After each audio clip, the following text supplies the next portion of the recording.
कमलायतलोचन लोकपते विजयी भव वेङ्कटशैलपते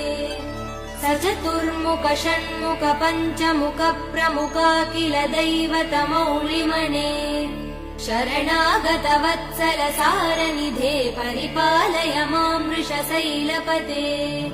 अतिवेलतया तव दुर्विषहै अनुवेल कृतैरपराध सदैः हरितं त्वरितं वृषशैलपते परया कृपया परिपाहि हरे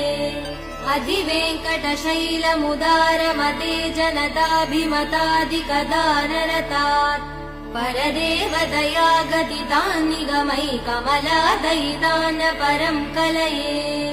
कलवेणुरवा वसगोपवधू शतकोटिवृतात् स्मरकोटिसमात्